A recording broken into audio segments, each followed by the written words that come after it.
এটা ছিল কয়েকদিন আগে। সো আমি শপিংয়ের জন্য বের হয়েছি রিক্সা দিয়ে। সো রিক্সা করে সিএনজি স্ট্যান্ডে এসে আমি এখন সিএনজিতে উঠে গিয়েছি। আমার টার্গেট হচ্ছে আমি যাব জিন্দাবাজারের মিলেনিয়াম শপিং মলে। চলে আসছি মিলেনিয়াম শপিং মলে অনেক দিন পর। সো শপিং মলে প্রবেশ করার সময় আমি দেখলাম একটা টেস্টি ট্রিটের নতুন ব্রাঞ্চ। তারপরে আস্তে আস্তে ঘুরে দেখছিলাম। আমার উদ্দেশ্য হচ্ছে একটু জুয়েলারি কিনবো, বিশেষ করে এই যে কানের গলার যে সেট সেগুলো। তো একটা একটা করে দোকান আমি দেখছিলাম। তো এই একটা শপে আমি ঢুকলাম, ঢুকে দেখলাম তাদের হিউজ কালেকশন হচ্ছে গিয়ে জুয়েলারির। তারপরে আরও আছে কানের দুল, হাতের ব্রেসলেট, সিম্পল ইয়াররিংস যেগুলো সেগুলো। সো দেখে আমার অনেক ভালো লেগেছিল। আমার অ্যাকচুয়ালি প্ল্যান ছিল 3-4টা জুয়েলারির সেট কিনবো আমি কমপ্লিট।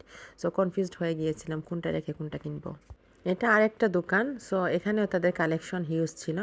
আমার অ্যাকচুয়ালি টার্গেট হচ্ছে আমার ভাইয়ের বিয়ে সামনে। সো আমার জন্য, আমার বোনের জন্য এবং ব্রাইডের জন্য কিনবো। আর এখানে দেখা যাচ্ছে চুড়ির কালেকশনটা এই দোকানে অনেক বেশি ভালো, যেগুলো আমার খুবই ভালো লেগেছিল।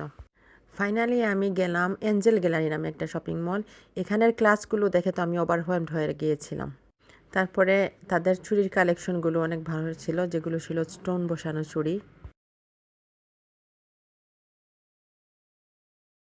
শপিং করা শেষ করে বের হয়ে যাচ্ছি মিলেনিয়াম থেকে।